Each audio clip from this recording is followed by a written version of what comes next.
town of Embervale had always been quiet, a place tucked between endless forests and forgotten roads where dusk arrived too soon and dawn took too long.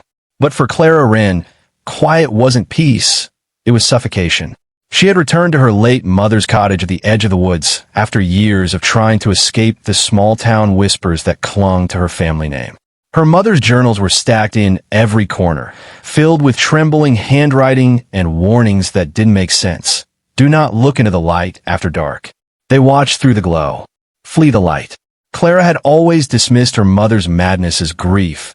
Grief for her father, who vanished when Clara was 6, leaving only his boots at the doorstep, one filled with ash. But now, standing in the decaying house, surrounded by memories and moths, Clara began to hear the same whispers her mother claimed to hear. It started on the second night. She woke to the sound of the light bulb in the hallway humming, pulsing like a heartbeat. She blinked against the pale yellow glow, realizing the switch was off, yet the bulb flickered alive, growing brighter until it stung her eyes.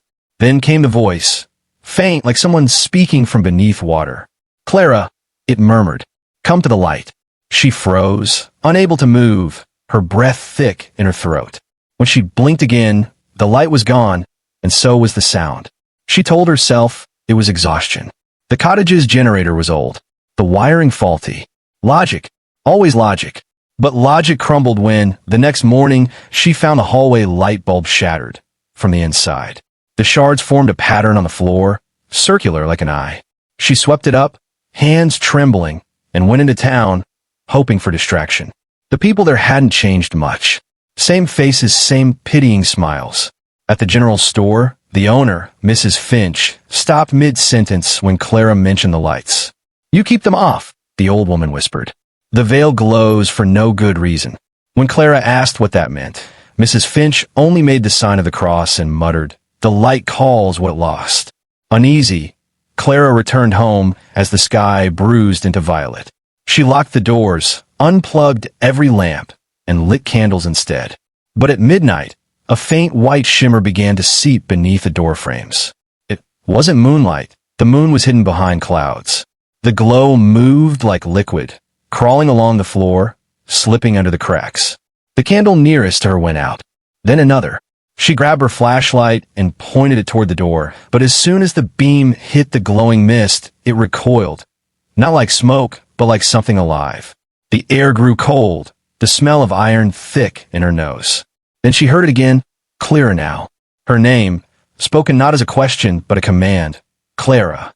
She fled into the woods, barefoot, clutching her flashlight. Every tree looked the same, shadows twisting into faces. The deeper she ran, the thicker the fog became, until the beam of her light hit something, a figure standing between the trees. It was her father, his face pale, his eyes shining with that same unnatural glow. "You shouldn't have come back," he said softly, though his lips didn't move. Clara stumbled backward. "Dad," she whispered. The figure tilted its head. "It follows the ones who see it." The words echoed, not from him, but from the woods themselves, hundreds of voices layered over one another. She turned and ran until her lungs burned, until she reached the old chapel at the edge of the forest, a place her mother had forbidden her to go. The chapel's stained glass windows were shattered, but a faint light shimmered inside, pulsing like a dying heart. Something in her, some desperate, terrified instinct, told her to go in. Inside, the air buzzed like static.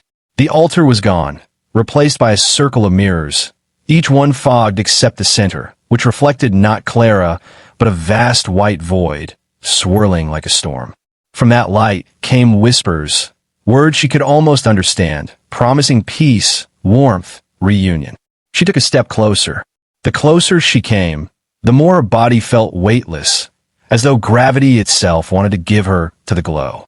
Then, through the whisper, another voice cut through, her mother's, sharp and panicked. "Flee the light." Clara screamed and stumbled back, dropping the flashlight. The beam caught her reflection in one of the mirrors, except the reflection smiled. Its eyes burned white. The mirror cracked. A hand shot out of it, pale and veined with light, grabbing her wrist. Clara screamed and pulled away, skin burning where it touched her. She ran out of the chapel into the black forest, but the light followed, pouring from the broken doorway like liquid fire, chasing her through the trees. It wasn't fast, but it didn't need to be. It moved like it already knew where she would go. By dawn, she made it back to the cottage, collapsed against the door, and locked it behind her. The house was silent. No glow, no whisper, just birds and wind. She bandaged her wrist, though the burn beneath the skin seemed to pulse faintly, glowing in the veins. She decided to leave Ember Vale that morning, but when she tried to start her car, the engine refused to turn over. Then she saw them, the streetlights flickering on in daylight one by one down an empty road, each one humming softly, each one turning toward her, the bulbs bending slightly, like eyes following prey. Panic seized her. She ran inside, shut the blinds, and hid in the cellar.